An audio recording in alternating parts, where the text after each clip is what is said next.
Good evening, everyone. Welcome to another enriching episode of Zest Talks, presented by Zest Partners. I am Shruti Singh, your host for today's session, and I am delighted to have all of you here as a part of our vibrant community of professionals.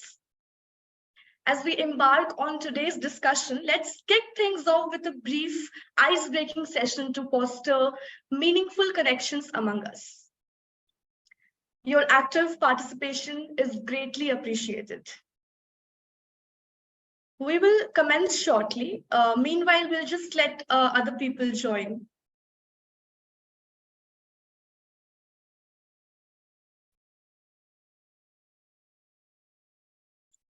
So I can see a lot of people joining in, so I think we can start now.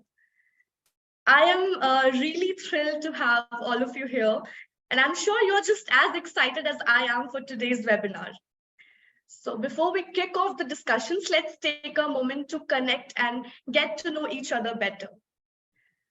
I have just launched a poll to find out which part of the country you're joining us from. I hope it's visible to everyone. I'm just presenting in a second. Yeah. Guys, please fill in the poll.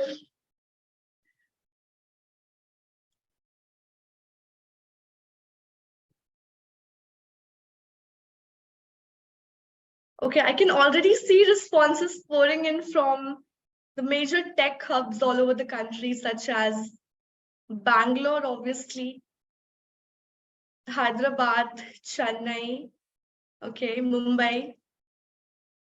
We have a lot of people from Pune and more, okay. Guys, it's really amazing to see such a strong representation of tech professionals in our virtual gathering today. And as we eagerly await the final poll results, I'm feeling really energized and excited for what's in store.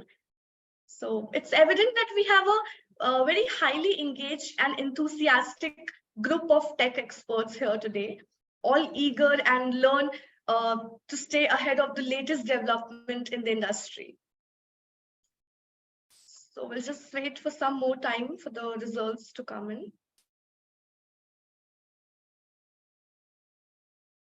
So at this webinar, we have an impressive lineup of industry experts who are at the forefront of technology advancements.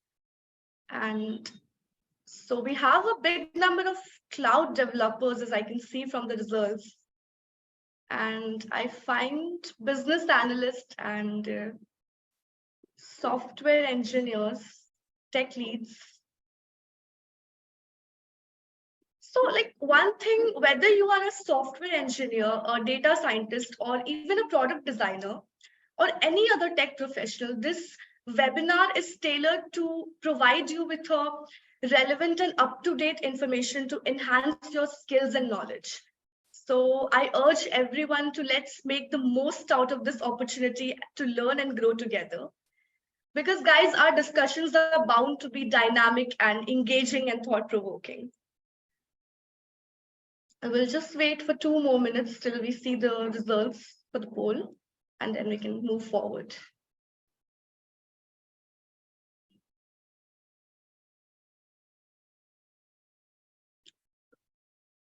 All right, it looks like we have a good number of responses in the poll. So without further ado, let's wrap it up and get ready for a knowledgeable session ahead to unlock the full potential of this tech-focused webinar. So I'll be ending the poll in a second. I hope it's, yeah, okay. Moving forward, today we present to you the 8th episode of Zest Talks, which is Future of Tech, exploring the generative AI ChatGPT. And before we begin, let's, as always, let's quickly go through the guidelines for the webinar. I hope my screen is visible to everyone.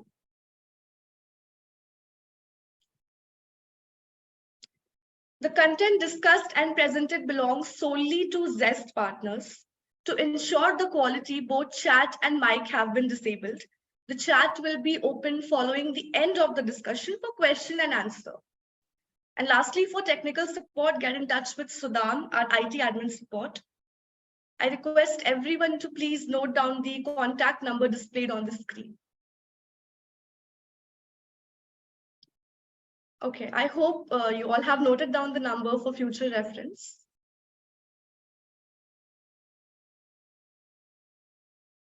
Moving forward, in today's episode, our star panelist will explain the capabilities and potential applications of generative AI in different industries. This episode is a must attend for all the CTOs, engineering managers, and tech leaders, as well as anyone who is interested in the intersection of AI and human. And to be very honest, I don't want to give away everything that we are going to discuss today because I want to keep the excitement level at its peak, especially for this episode. So my advice to all of you is to stay tuned, keep those virtual seats warm, and get ready for an informative experience. Now we will turn the time over to Shweta Singh, who is the Senior Manager of Business Development at Zest Partners. She will be presenting a sneak peek into an overview of Zest Partners for your understanding. Over to you, Shweta. Thank you so much, Shruti. Hi, everyone. Very good evening. Shweta Singh here as Senior Manager Business Development, representing Zest Partners from Join Group. It's a pleasure speaking with you all on this platform. Here, I would like to introduce Zest Partners, a strategic hiring solution provider by Join Group. We are pioneers in recruitment industry and standing tall for 18 glorious years. As a matter of fact, Join Group has close to 800 plus customers with 500 plus experienced associates who have successfully closed 200 plus positions and over 300 leadership roles in a span of only 5 years. Also, we are the most preferred hiring partners to a diverse clientele, starting from startups to Fortune 500 companies. Moving on to the most important aspect of how Zest Partners is different from any other firm. Back then, hiring a leader or closing a strategic role takes close to 6 months or a year many a times. Here in Zest Partners, we tend to lower the duration to 30 to 45 days, keeping accuracy in mind along with the speed. We aimed not to be any other recruitment company, but we would like to disrupt the traditional approach for existing traditional firms by being a new technology-driven service provider and by developing technologies in-house using artificial intelligence, making it cost-effective. Zest has a seasoned team of experienced professionals coming from tier colleges and universities who understands the challenges and depth of strategic roles. Zest has a talent advisory whose industry expertise helps us in evaluation and consults us in finding the best fit for our clients. Zest offers several benefits in boosting our clients' company's reputation by doing talent branding. Zest makes sure to understand clients' hiring problems and have a customized approach towards them because every strategic hiring needs a different review to solve. Having said the difference, let's throw some light on our approach. So there are 5 key parameters which Zest follows. For any project to be successfully executed, first and foremost important thing is strategy, wherein we set the process, methodologies, project parameters, calibrate benchmarks, and comprehend with clients' involvement.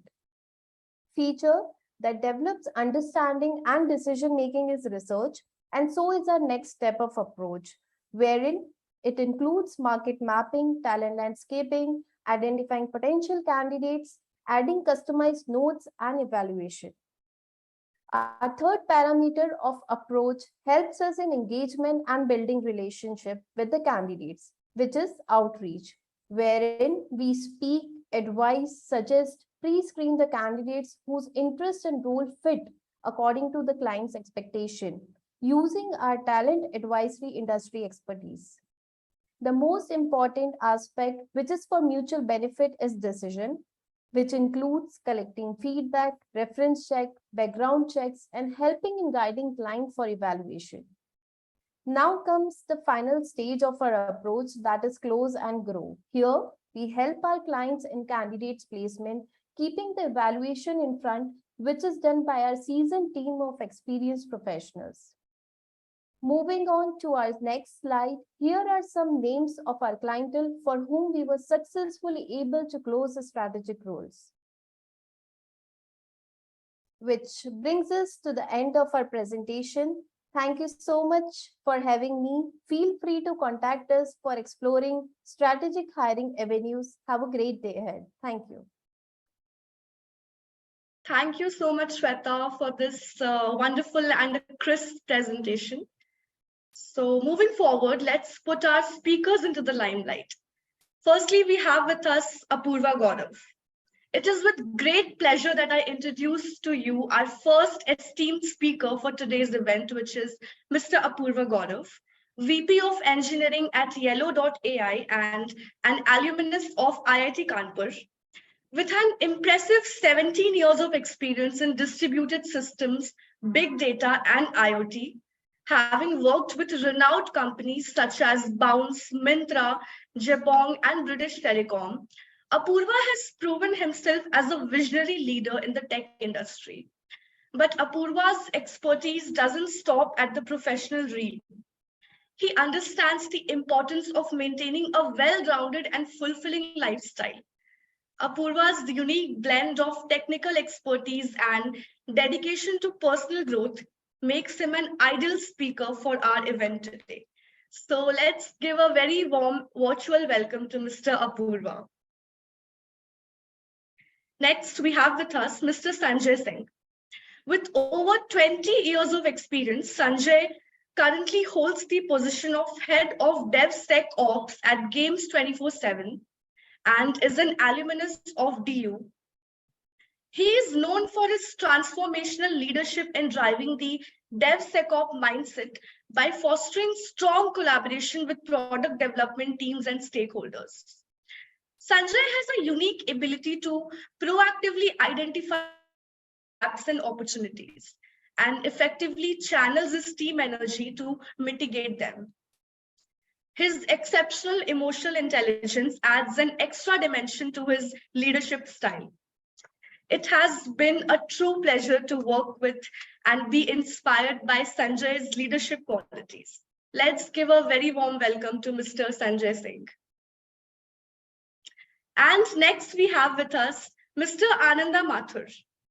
An alumnus of Columbia University, Ananda brings a wealth of experience and expertise in crafting highly scalable and intelligent systems. Currently, he's the VP of Engineering at Urban Company, where he leads their marketplace and engineering teams. With an impressive background, he has previously worked at renowned companies like Flipkart, Bloomberg, and HP, where he was involved in building large-scale systems in diverse domains like data science, supply chain, retail, finance, and systems. He is always eager to connect with fellow techies who share his enthusiasm for building impactful solutions. So let's give a very warm welcome to Mr. Ananda Mathur and gain inspiration from his experience in driving meaningful change through technology. And last but not the least, we have our moderator for today's event, which is Mr. Balakrishna Birla. Currently serving as the CTO at Concerto.ai, Mr. Birla is an alumnus of the prestigious IIT Kanpur and IIM Ahmedabad, further validating his exceptional qualification and expertise. Birla is an accomplished technology leader with a wealth of experience in building strong teams and driving innovation across diverse domains and functional areas. Also, as a seasoned mentor, Mr. Birla has provided guidance and mentorship to teams and entrepreneurs across different domains, showcasing his leadership skills and deep industry knowledge. Furthermore, Mr. Birla is well networked with a large number of startups, showcasing his strong connection within the tech and entrepreneurial ecosystem. We are very honored to have you here with us, Mr. Balakrishna. Let's all give him a warm welcome. Thank you. Okay, Yeah. Okay, moving forward, just to give you all a heads up, if you have any questions during the presentation, please type them into the Q&A box in your Zoom control panel. I hope you can see the Q&A box icon at the bottom of your screen. We are also streaming live on LinkedIn through Zoin's account. The link is shared in the Q&A box, and the live viewers can also drop your questions in the comment box. The questions shall be taken by the panelists post-discussion. So now, finally, I respectfully invite Balakrishna to take over the session. Thanks a lot, Shruti, for that wonderful introduction. And just to tell the audience, these are real people. These are not virtual reality avatars powered by ChatGPT. In case you thought that, yeah, I've had the opportunity to meet them and share chai samosa with them. So they are real people. So anyway, let's get started with those wonderful, wonderful introductions. And our hope is we will have a nice discussion and, we will be able to answer a lot of questions. So roughly the format is around 45 minutes. We will have discussions around topics and then we'll have a question answer session. So let's get started. Let's try to put all this stuff in a perspective. So let me first start with you, with Apurva, with you. You seem to be the youngest one amongst us, at least as per my image recognition algorithms. And you are a college junior as well. Yeah. So let me start with you. And so what I wanted every speaker to just think through a little and tell us their perspective is that how do you see generative AI usage in the domain you are working on? So Apurva, I understand you work in the conversational AI space, which is same as mine as well. So I just wanted to understand from you the historic perspective as well as current usage perspective. How have we arrived at what we see as ChatGPT or generative AI, and how does it apply to your domain, Apurva? Thanks, Birla, for giving me this opportunity. And thanks, Zest partners. So let me give a brief introduction about Yellow AI so that our audience can connect. So we are a low-code platform for creating dynamic chatbots and voice bots, and also we have we have solutions for contact center management and customer engagement.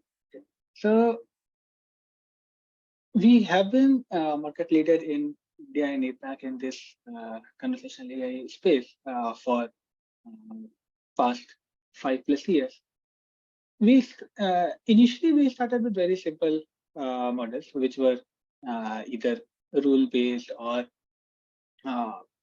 simple NLP based, where the idea was to try to match, if a user is asking a question, let's say an FAQ, try to match the answer using a rule-based approach. And if we are able to match, that is great.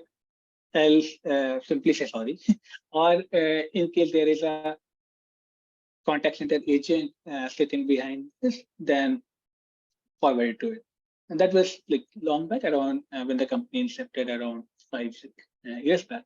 After that, we slowly started working on our proprietary models based out of some of the innovations which was happening in NLP space, especially transformer-based models, which got released in around 2018. So we use the BERT model provided by Google, fine-tuned in our domain, which is primarily to do with customer support and employee engagement, and started using it. And we found great success as compared to the old rule-based model or one-on encoding simple models in understanding what users is saying and providing responses to them. Okay. Slowly, around as we became more and more big, we started getting more and more data, especially in the domain, our key domains, let's say banking and finance, where we have a very impressive line of clientele. We started developing our internal generative model based on these domains.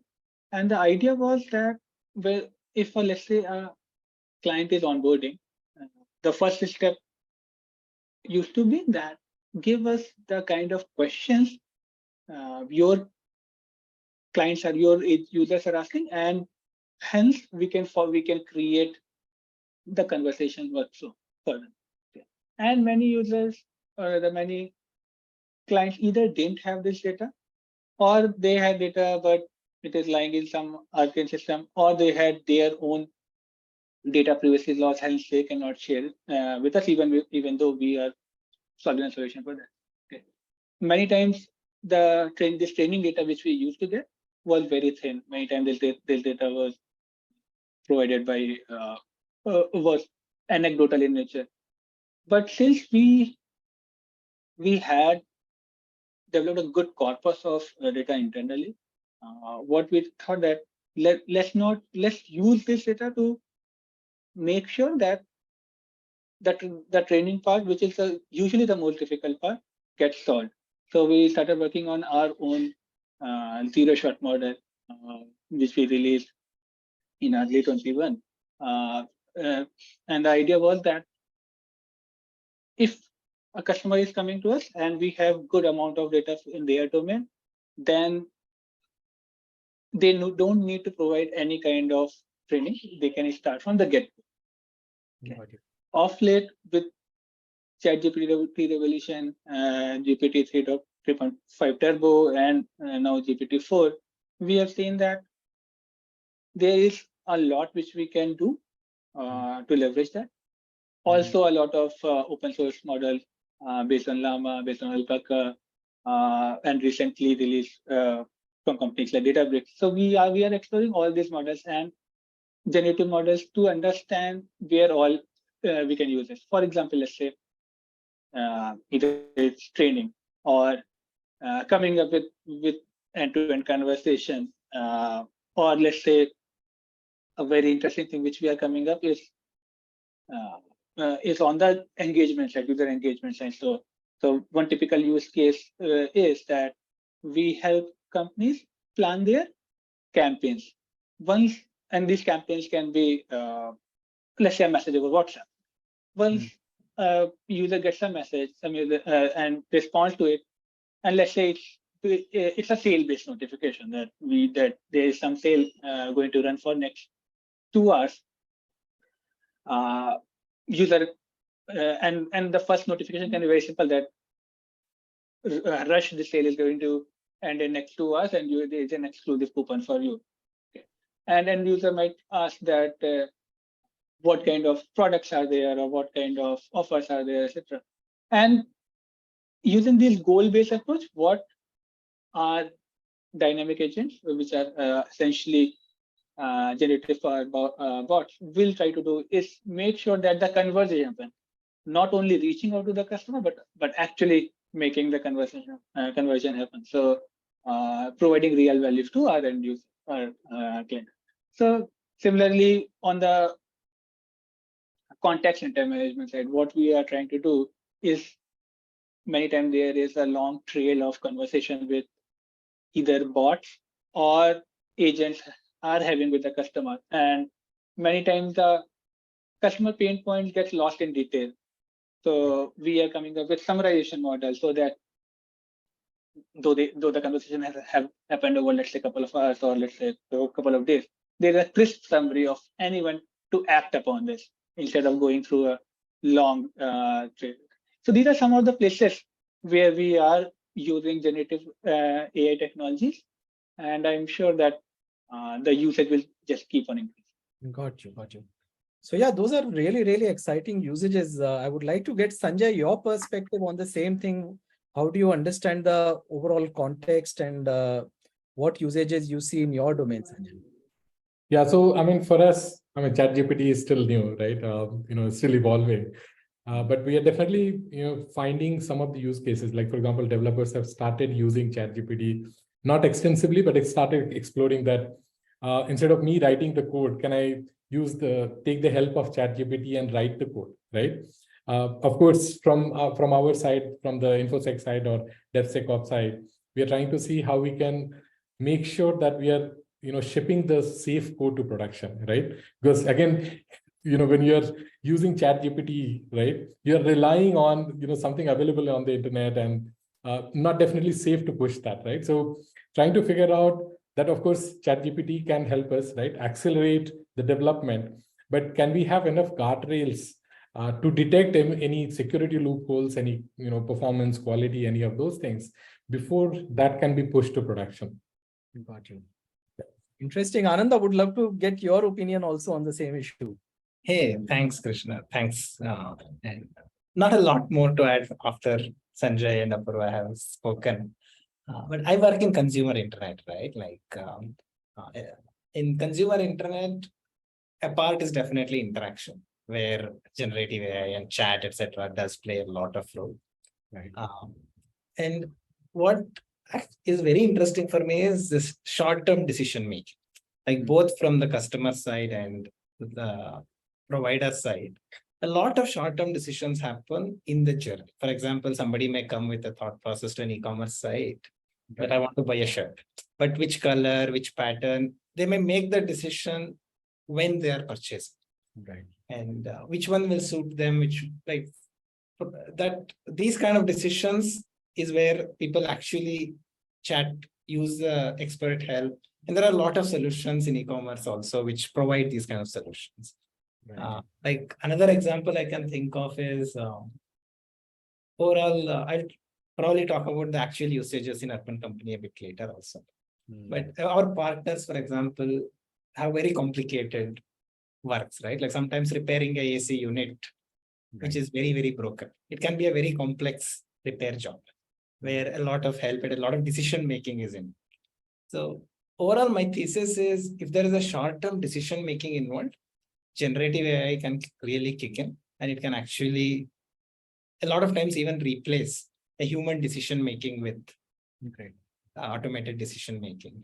And we can kind of plug it in many of these places. Okay. Makes sense. I think just to add on my perspective, I think my usages in our environment are very similar to what Apurva talked about because we work in the same domain. But I just wanted to put a little historical context to this. I think there have always been a fight between the type of machines humans build versus type of interfaces humans provide to them. So let's say when we were wanderer and gatherers, the machines we had was that we had an axe which we could throw at an animal and that will generate food for us tonight. That had a very easy interface. The idea was simple, that it's a sharp object, you throw it at an animal, that's it. That's pretty much the interface. Now you come to modern era, you have a car which has a steering, which has a clutch, which has a brake. Now you have to understand that. So I think human race is in a sort of a long journey into creating more and more complicated machines. And then they need more and more complicated interfaces. Then there is another iteration of simplifying that interface. So I somehow see a lot of this chat GPT type of interfaces that we are reaching a point where our interfaces with computers or knowledge had become very complicated. Chat GPT is trying to sort of ease that process. You can talk in your natural language and actually interact with it. So let's move on to another question. I think a lot of you have actually already given me examples of how you are using in your professional life. But another issue which comes in the space of AI overall and probably in this as well is that biases in AI models, right? Means I think all of us know that AI is driven by the training data, right?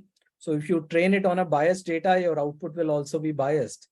Apurva, you have any comments on that how this problem of biases in AI models can be addressed, or do you really see this as a problem as we move forward? Yeah, definitely biases are a problem.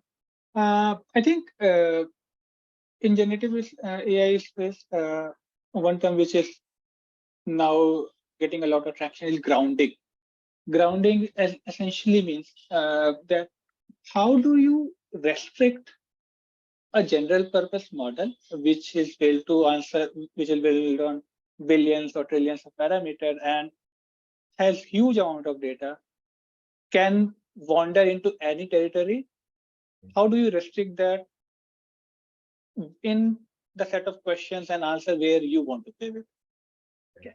So the new ChatGPT 4 model has a good prompt engineering interface using which you can ground the model to make sure that it doesn't waver. So one example can be, let's say, and we have seen, all of us have seen screenshots, similar screenshots on Twitter or Reddit, where user is asking something and the ChatGPT model is responding something very extreme. So let's say, again, coming back to the example which I was giving, like a goal-based approach, where a bot is essentially trying to sell something to the user. It can be a service, it can be a coupon, it can be a product, etc. Okay. If we don't ground it, essentially we don't tune it, it means that the bot can waver, and probably, let's say, simple thing can be that it may reply in a manner which can feel threatening to the user. That bot may say that you buy it, else something wrong will happen, or you have to buy it, etc. While a very basic grounding technique can be that the bot has to be polite, it should never threaten. Good thing which most of these generative AI technologies are doing is making sure that grounding is easy. You don't have to, let's say, in just a couple of years back, what you had to do is retune the model ahead of time to make sure that it lies in the domain. Now in newer Gen AI domain, you can ground it in with a couple of sentences right from the API call itself. You don't have to pre-train the model, etc. So that is one way of handling biases. I'm sure that more and more ways are coming. Many people are exploring, etc. But I think this is a very simple and easy way where a lot of our audience can also use it. So Sanjay, I would redirect the next question to you, that this is a beast we have created. How do we control this? Means I know this is a problem which I listen to interviews of Sam Altman and everybody. They basically have the same questions around that, right? That how do we define those guardrails? And then is it correct for a single company to decide those guardrails, Sanjay? So what would you have any thoughts on this, Sanjay? Yeah, my perspective is I think it will, as I said, it is still evolving, and I think it will settle down somewhere, right? So I think definitely a lot of guardrails need to be defined. Given that it is still new, I think everyone is trying to explore and trying to figure out the best use case, right? To me, I feel that the ChatGPT can help in a lot of way in basically getting any informational data, right? Instead of getting anything executed, I think, getting that confidence will take a lot of time. But getting that data fetched in from any data set as such, right, or any large volume of data, instead of you figuring out a way to have some model built on top of that, if you have ChatGPT integrated, you get the data in a very, very refined way, and then you make it more interactive. So, but as I said, I think having enough guardrails that any data that you are getting is accurate, right? I mean, today we rely a lot on Google, right? I remember 10 years ago, 15 years ago, that was not the case. But today, anything Google gives you, you feel confidence that, okay, I can fully trust this guy. So I think getting that trust, and it takes time, right? I mean, it gets built over a period of time. Similarly for ChatGPT, I think it is still in very, very nascent stage, and reaching to that state where it can gain confidence and build the trust amongst the society that, hey, whatever ChatGPT is giving me now, I can trust. And now can we, use ChatGPT to even get something executed? So I think a lot to be done in that area, and that's my, understanding so far. Anand, I would love to hear your thoughts on how we can control the beast. Actually, I think there is a lot of bias in us humans as well. That's a good point, Anand. It's not a very unique problem to AI. Right. But two things that I think are very helpful in this is, one is standardization is easier in tech than in humans. So principles like this grounding, etc., that Apurva spoke about, it's lot more easier to adapt across multiple generative technologies, multiple chatbots, etc. And we can commoditize that so that there can be very standardized grounding mechanisms. Like if I know it may not be a very fair analogy, but like the networking protocols, right? Like everybody speaks the same language. Those standardizations are usually much faster and easier in tech compared to human world. Right. And yeah, I agree that a lot depends on the input. At the end of the day, garbage in, garbage out, right? In a data world.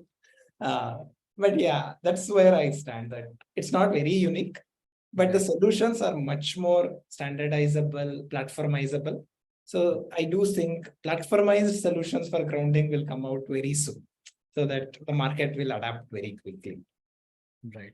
And I guess in some domains that is already happening. Like, for example, I mean, just to take a simple finance example, can you use gender as an input feature for you to decide whether you give a loan to somebody or not? Right. So your data might show that a particular gender pays better or, does not pay better, or ethnicity might, decide that.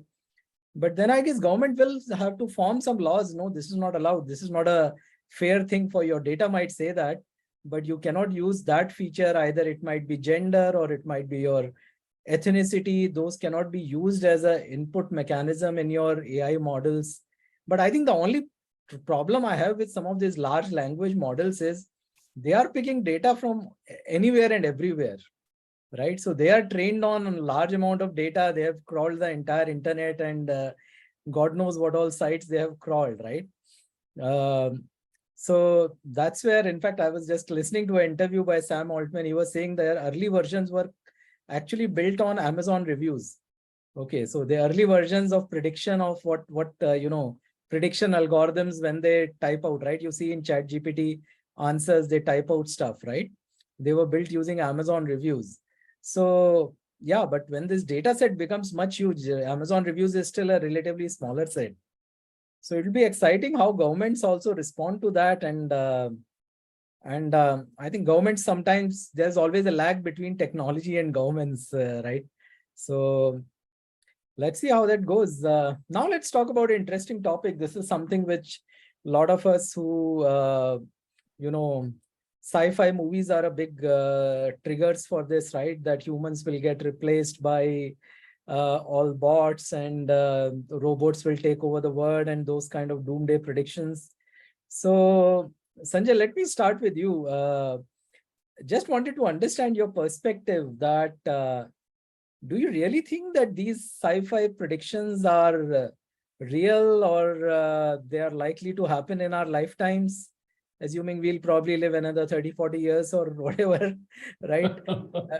So do you think that this hype is really real, or is this cooked up, or this will die down as we go along?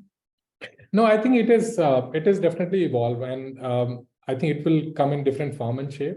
But I think it's just that I think, what you mentioned, right? I mean, will it replace the human? I don't think so, right? I mean, anything that we use, even if it is built by, some machine, it is used by human beings, right? So I think the role will evolve. If you recall, say 20 years ago, for example, if you had to withdraw money, you would go to the bank, and there was a manual process. To now, and when the banks were getting, the bank's files were getting replaced with computers, a lot of people felt that, hey, now what will happen to these bank staff, right? Will they lose job? And there were a lot of those kind of uncertainty at that moment.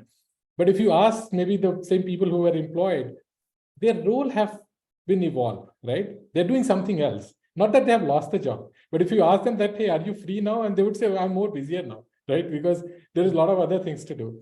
So similarly I think even for ChatGPT, right? It will, the roles may evolve, and it may become different.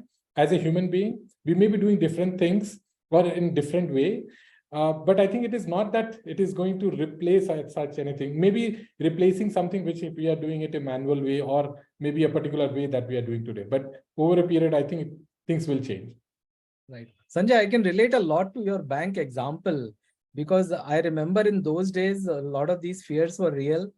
And a lot of those bank officers were actually trained in IIT Kanpur on, when we were in college, there was a training program run by IIT Kanpur to train the bank officers on how to use computers.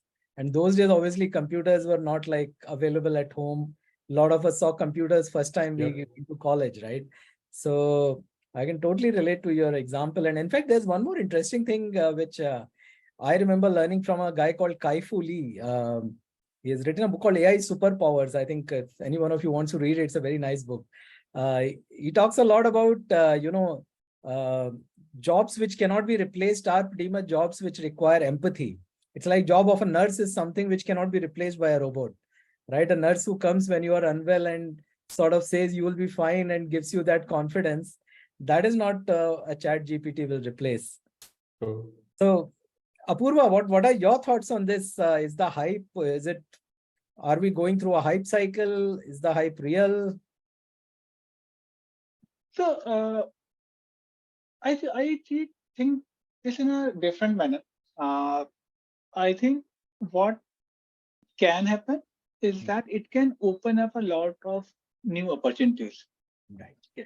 So let's say a very recent example which we all have seen. Let's say a few years back when all these hyperlocal delivery companies started coming, whether it's, let's say, Swiggy or Zomato or Grofers, etc. Okay, there was doubts that whether it will end up, let's say, in the restaurant business. But what we have seen is that due to this, the consumption has increased. And also it has generated employment for lakhs and lakhs of individuals who earlier either didn't have that employment or were getting paid less than what they deserve.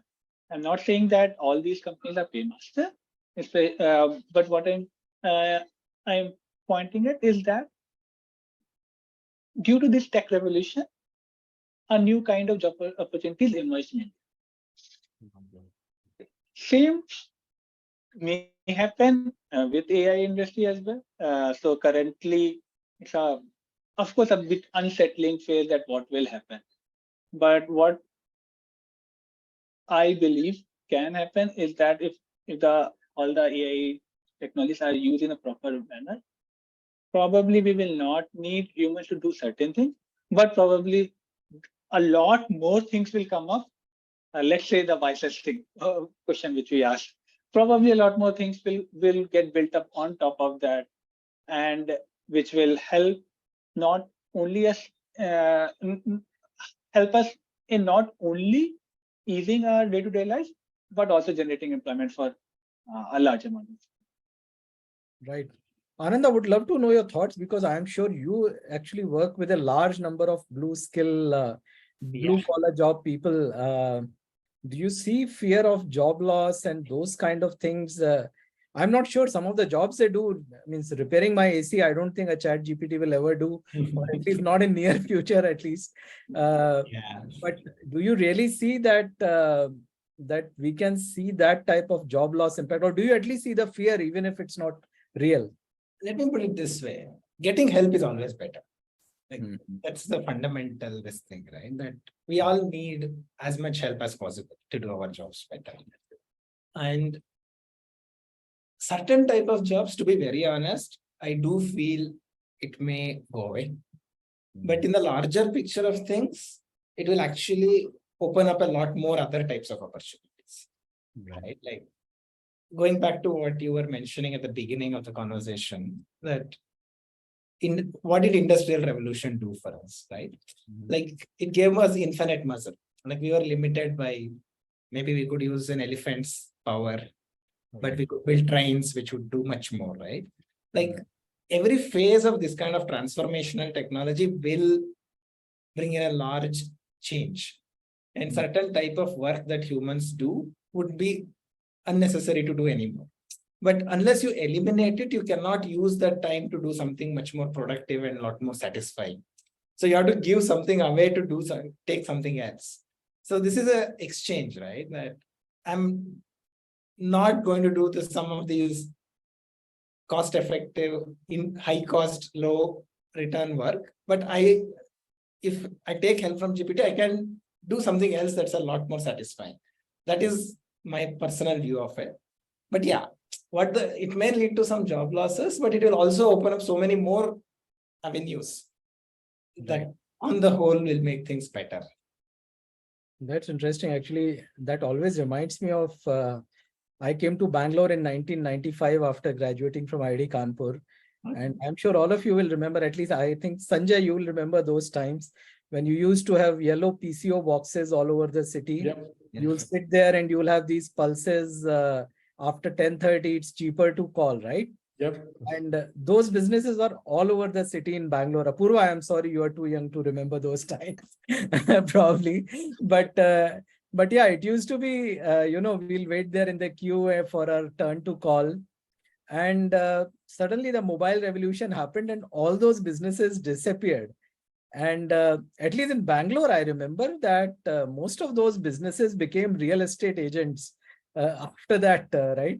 So I think adding to your point, Ananda, that, it's not that their job disappeared. They just transformed from being a PCO owner to a real estate agent who's doing flat deal for Infosys Wipro employees who were like sort of crowding the city at that point. I'm sure, Sanjay, you would have seen those phase of the city, right? Yeah. In fact, I was thinking it was exactly the same example. I mean, I remember some of those shop owners, right, who had the STD PCO business. Right. Instead of doing that business, once mobile came in, they started selling the recharge vouchers, right? Just that their role got changed, right? But not that it is completely eliminated. Mm-hmm. But Apurva, just to ask you some specific questions on this, I think you would have probably played around with the ChatGPT quite a lot. My understanding is prompt engineer is a new profile Shruti and all will be hiring for pretty soon, right? Definitely. Those are already in the list of roles which have appeared in the, and I guess jobs of content writers, a lot of these things will change, Apurva, right? Is that what you are also seeing? Yeah, so I think prompt engineering is definitely one of the hot potato these days. Like I think it's the prompt engineering course on Udemy is the most subscribed course in last couple of months, and it's not only tells you, like I have gone through the course. It doesn't only tell you how to interact with ChatGPT, but also it gives you a different perspective on how to interact with any kind of AI system. So so I think one thing which you told earlier was that we are evolving our interfaces. I think that is the best thing which of late has happened, is that the generative AI space has evolved into interfaces which anyone can learn. You need not be, let's say, an engineer or a math PhD to interact with a model. You don't even need to know how to write proper APIs. You can interact with it like a human and get a lot of knowledge out. And not only knowledge, but also, as you mentioned, content. You can generate great content, whether it's text-based using ChatGPT and similar things, or let's say image-based using things like Midjourney or Stable Diffusion. So definitely the quality of content which we have been seeing in past few years, I am sure that the quality is going to get much more better, much more interesting, much more pointed to an individual, rather than, like we have been talking about hyper personalization for few years, couple of decades now. But I think this definitely gives marketers an opportunity to really hyper personalize. Like all you need to do is get access of your user data and do prompt engineering in a manner so that you could generate content for a particular user, which was almost impossible just few months. Yeah, so it is going to change. Yeah, so Ananda, just to add to that, means add to the point Apurva is talking about, like we were just trying to run some experiments that you can actually say that, let's say you generate something, you can tell ChatGPT, write it in a polite way, write it in a rude way. So I'm guessing that those kind of things will be pretty transforming, right? It was easier to, it was still possible for you to do, but you needed programming languages. But right now, common, men can write some English and actually get decent output. So do you see some applications of that in your context as well, Ananda? To be very honest, we're actually using it. Okay. Actually, we have integrated ChatGPT in a couple of areas in our customer support. The Okay. PC chatbot and a chat interface as a live integration. And we do use like what our agents type, ChatGPT kind of paraphrases it sometimes. It makes it come out a lot more exactly politer and a lot more sophisticated English also. We also use it to summarize the conversation so that both sides can actually understand. And like sometimes these repair conversations, etc., when they get more complex, we use GPT to summarize the whole conversation. To give you an example, we kind of did an analysis and we actually saw that our agents write more than 100,000 summaries of more than 35 words. That's like nearly 1,000 man hours a year. Now, 1,000 man hours can be eliminated with this. So yeah, what you said is already happening. Yeah, that's interesting because I think companies like you have so many conversations happening. Yeah. Right? And I'm sure same thing holds for Apurva as well, that there's so many conversations happening that making sense out of it must have become a big job in itself, right, Ananda? Yes, it is. For example, another application we are kind of, it's not yet live, but it's it will go live is the calls between a customer and a partner and our trainers, etc. Right? We actually use NLP to transcribe it, then use GPT, etc. to sentiment analysis it, tag it. That whole pipeline is so much more sophisticated. Like 15 years ago, when I did my master's in machine learning, this process would be so intense and heavy. Now it is completely commoditized. So that shift is very, very drastic. Yes. Actually, that commoditized is one very interesting perspective somebody was putting across. It's like in older times, you had to learn which keys to press to use a computer. Yes. Now you can talk to it in English, and as long as you know how to phrase that English. So we should look at ChatGPT or some of these models as large language models as the new age computers who have an interface which is in English, right? And it can do different things. Sanjay, I would like to, understand more insights from you. You come with a strong DevOps and security management background, right? In that context, how do you see these kind of technologies will integrate, Sanjay? Yeah, as I said, so we are definitely exploring that, and we have already started working on that a little bit. One is in the pipeline. As I said, the adoption of ChatGPT, especially within the dev community, we have seen it has picked up, right? And people are definitely exploring, given that this is new and buzz in the industry. So we are trying to see how we can push the safe code to our customers. At the same time, any company you go to, DevOps or security, it's a central team, and there are a lot of questions. People come to us for some informational purposes. Like, for example, if I'm running a service and I want to know the health of the infrastructure, for example, right? And I do not have access, and I go to the central team to get that information, right? Or even to see what's my capacity utilization and things like that.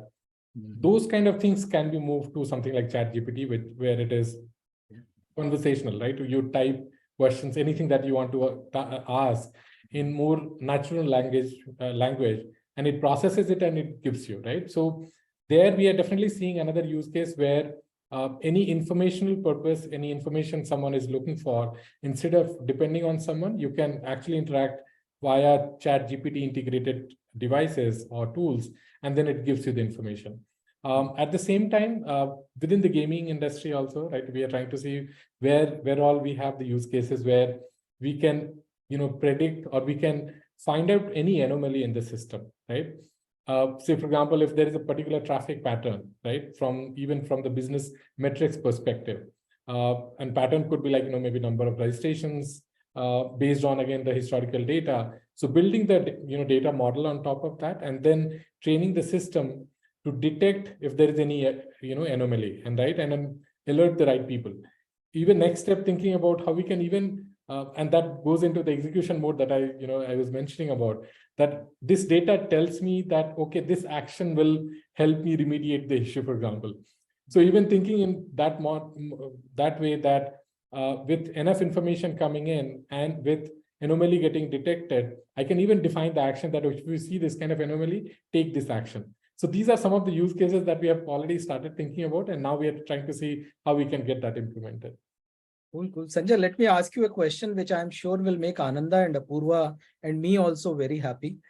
Look, a lot of us struggle with compliance, right? Security compliance. I'm sure Ananda, Apurva, both are, it's HIPAA compliance, PCI compliance, all that stuff. Do you think that some of these technologies might help us in charting out that path as well? Of course, yeah, that's another area. And that's, again, we are trying to think.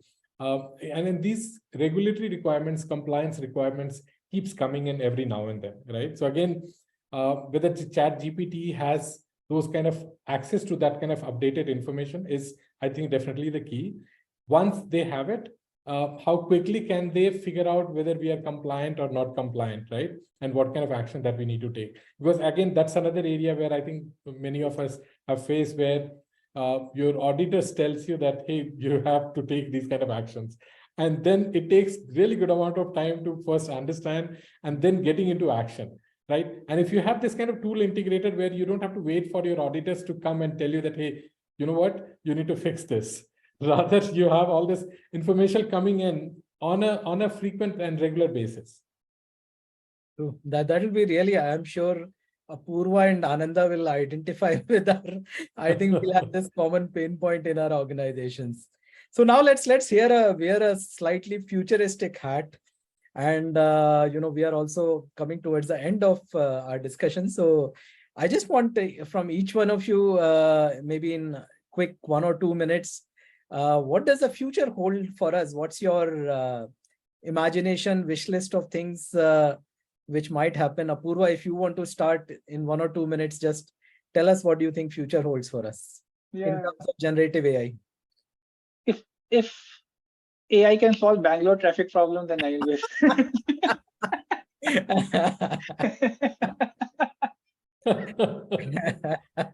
I think that's you're asking for too much.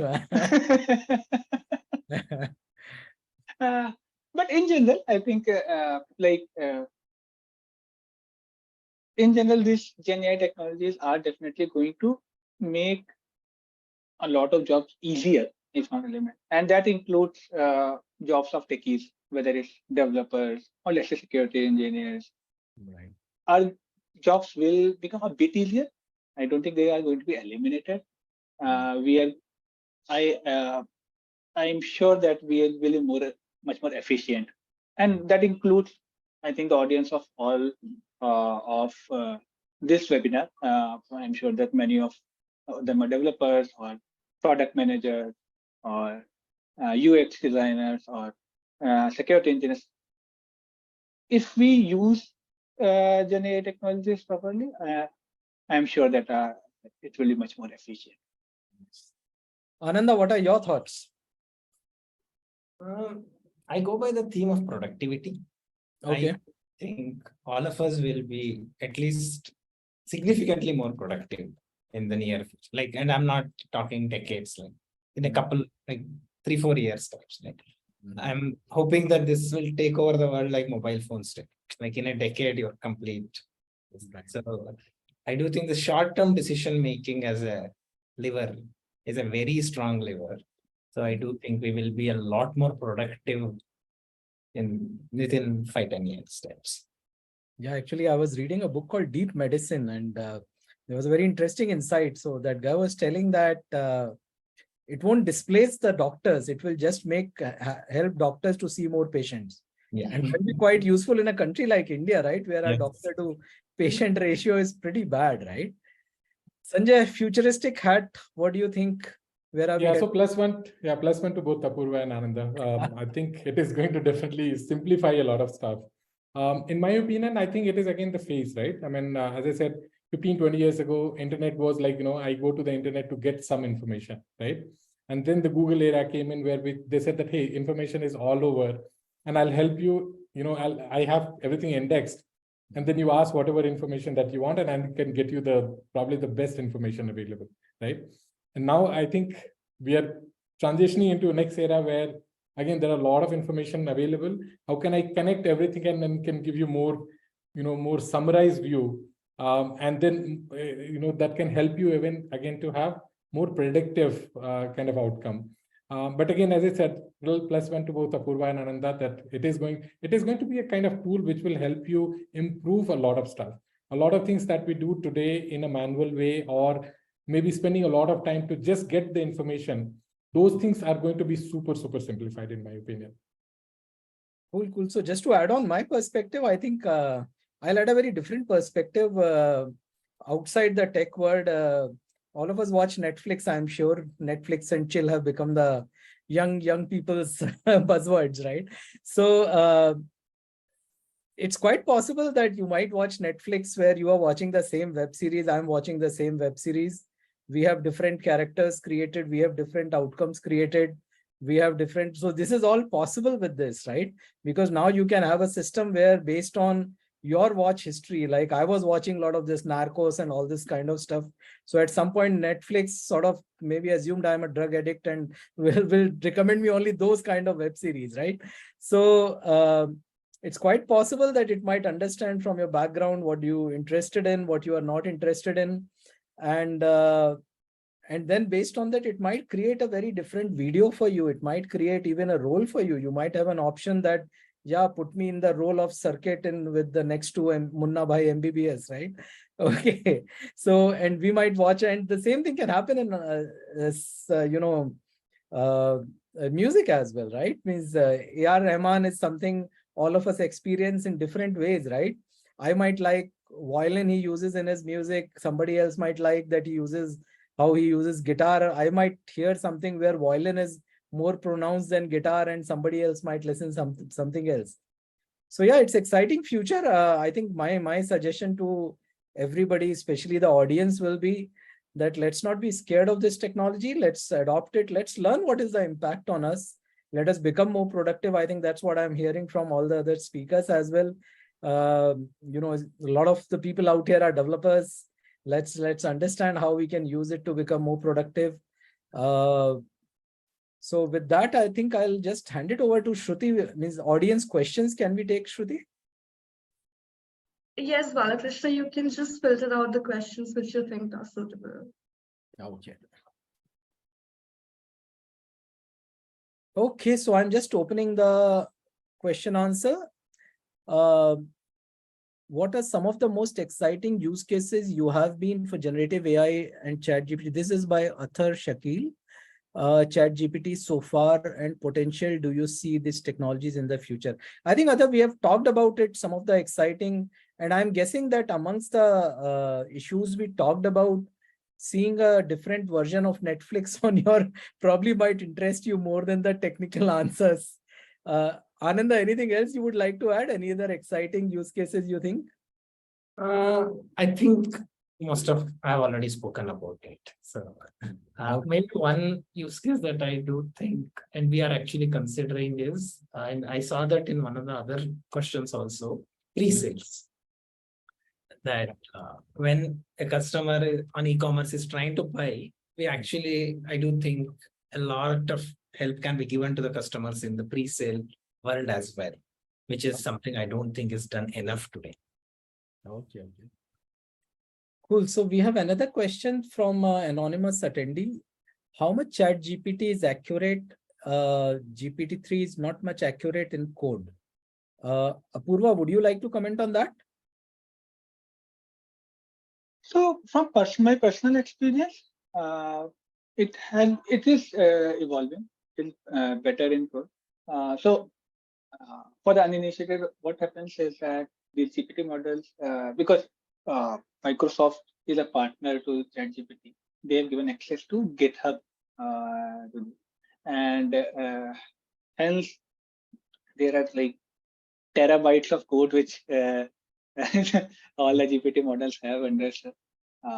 They are evolving. I was in fact a couple of days reading a comparative studies, which was not for code in Java or JavaScript or Python. It was doing coding in languages like latex. Like nobody likes to Not anymore. I to remember latex, but I write latex. yeah, But yeah. and GPT-4 was doing much better job in latex as compared to GPT-3 and any other generative thing. So I'm sure that these are evolving.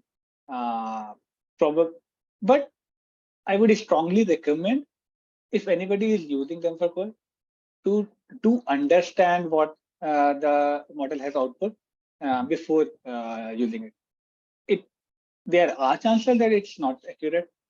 You can definitely take inspiration from that, but don't simply copy paste and expect it.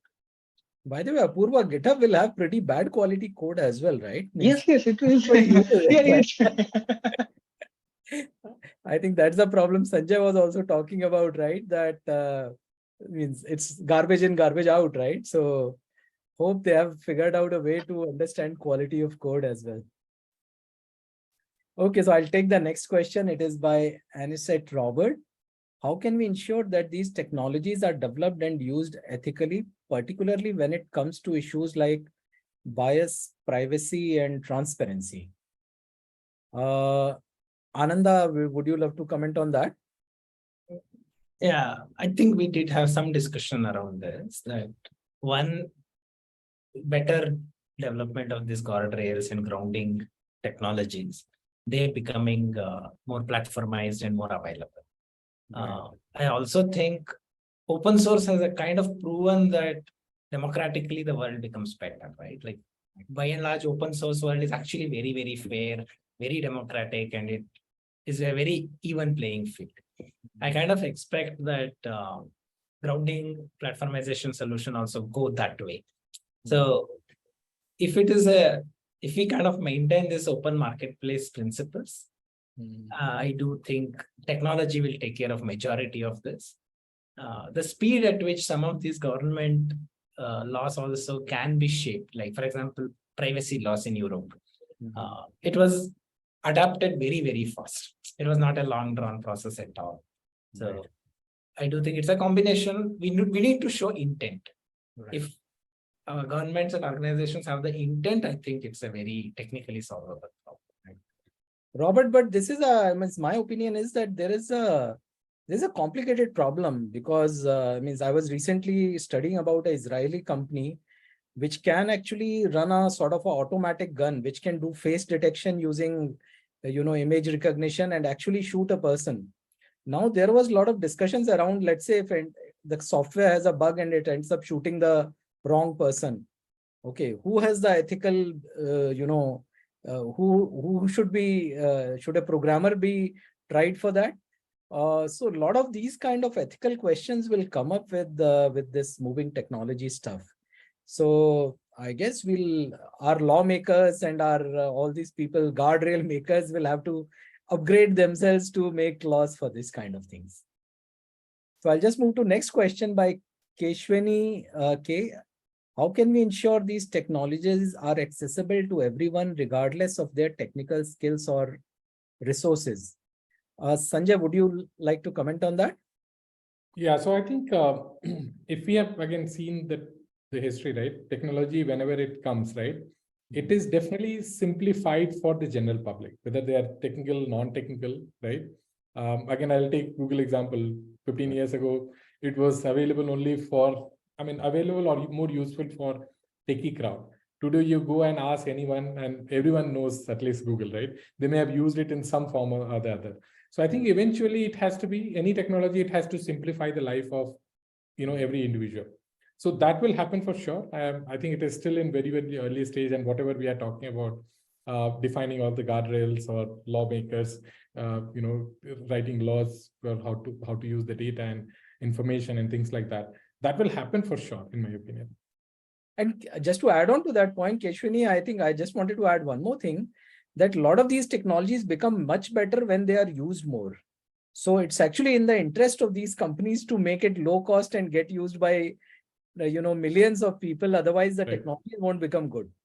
So I'm sure they will make sure that that happens. So now I have another question from an anonymous attendee. We can develop outdated products by using ChatGPT, but can't depend on ChatGPT to develop future AI product. Thoughts on this? Apurva, would you like to comment on this? I think people are using it to develop a lot of cutting edge things. And again, my answer is that don't completely depend on this. Use it as a tool to make yourself efficient. Right. If it saves, let's say, 1 hour of your time a day, that means that 1 hour either you can use to relax, which is very important, or you can, that 1 hour you can spend in probably learning something more to develop. So I think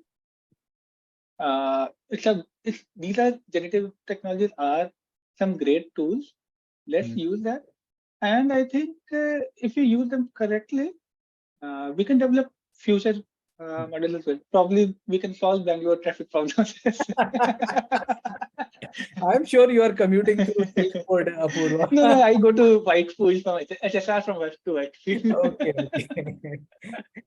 So the next question is talking about how to control the beast. What ethical consideration should business? I think we have talked about this in terms of privacy and data security. I think we have talked about this.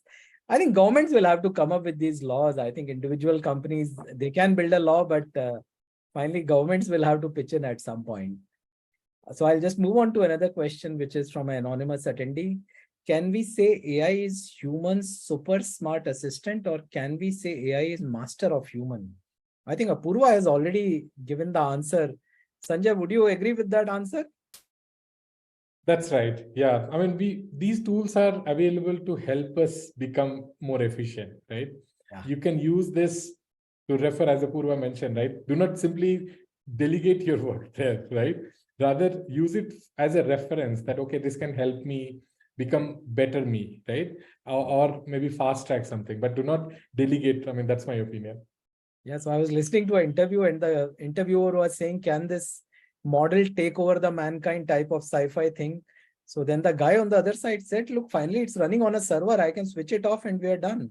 So it's not like it's not like that it will come out of the server. That happens only in sci-fi movies, right? Okay, so pre-sales question, Sandeep Rao, I think Ananda has already answered. So I'll move on to the next question.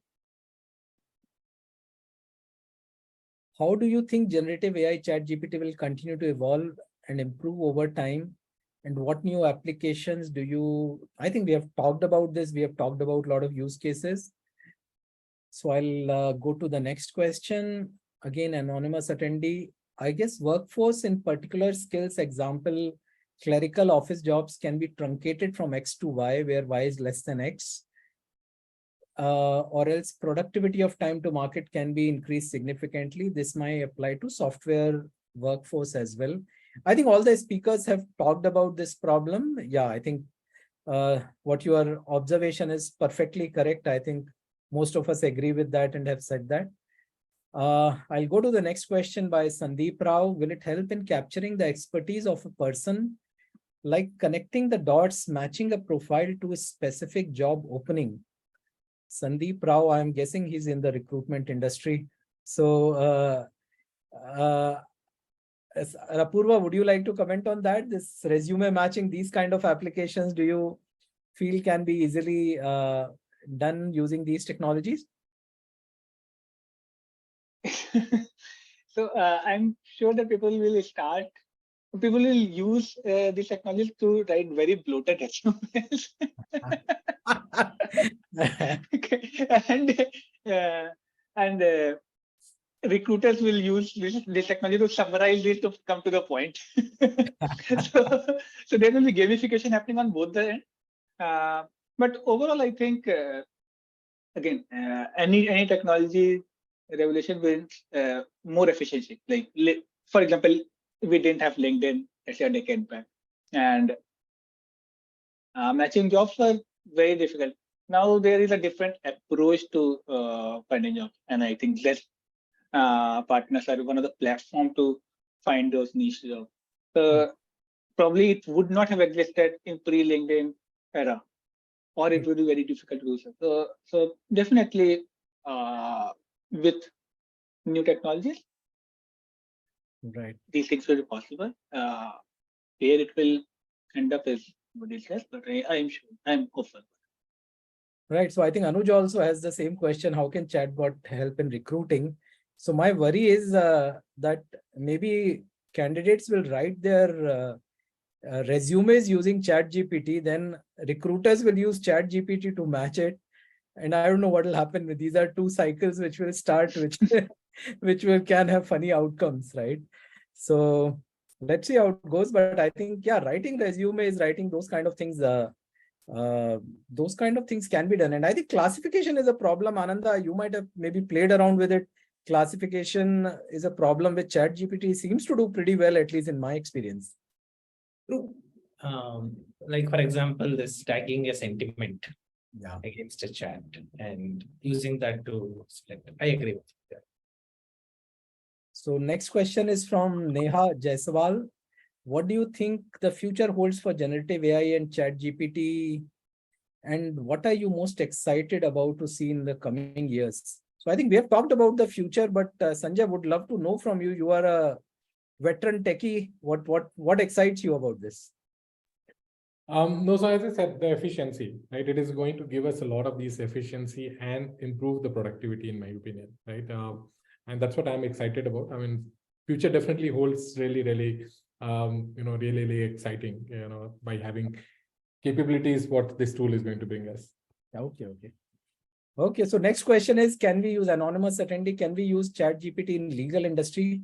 By the way, just wanted to let you know that in some courts, it is now allowed that you can use ChatGPT to become your own lawyer. So this is already happening, what you are talking about. And because laws are relatively tough to, they exactly fall into the ChatGPT domain. So I think that is already happening. And I'm sure some companies will come up which will just implement this and make some e-lawyer, v-lawyer, something like that, and help people to fight their own cases. Lawyers are too costly, especially in US. If you go, you will know that lawyers are a very costly thing.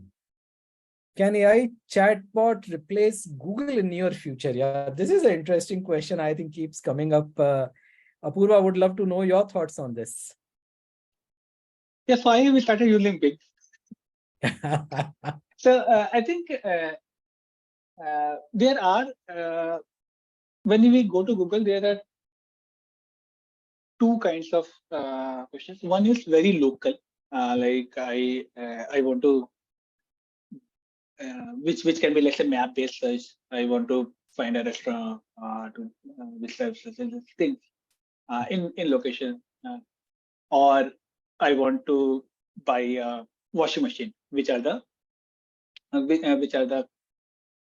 showrooms giving that, or something very specific like weather of the city, like I'm or planning a trip to somewhere. I think these are going to be difficult to replace because these are very real-time data. Though recently ChatGPT has also released plugins using which real-time data can be merged. Bing is also trying to do the similar. Those are going to be difficult, but still I'm saying that those are going to be difficult to replace, and that is the money driver for Google. That is the revenue driver for Google. The second kind of searches are much more knowledge-based search. Like I want to learn about a technology, or I want to read about some, let's say, about some historical thing. I want to know about a place. I want to find about, let's say, NASA, some space mission, etc. So those knowledge-based things can definitely be replaced because access to information is easier here. So probably in those areas, ChatGPT has real potential to replace. Okay. But the real-time or the commerce-based search, it will find difficult, at least in the current avatar. It might. So I'll just answer one more question. This is the last question we'll answer and we'll close it. Devanshu, I think, has a question. Do you think there's a possibility of OpenAI making the algorithm open source and releasing and sort of on-prem version of it? Devanshu just wanted to comment on that. Actually, most of these things are actually open right now. The only problem is you need probably $1 billion to train the models. So none of us have the $1 billion, and some company, only the big companies have that, those things available with them. So otherwise, most of these things are available, as you can use Hugging Face, you can use TensorFlow. A lot of these libraries have a lot of these models which you can directly use. You can obviously buy an API from OpenAI also directly.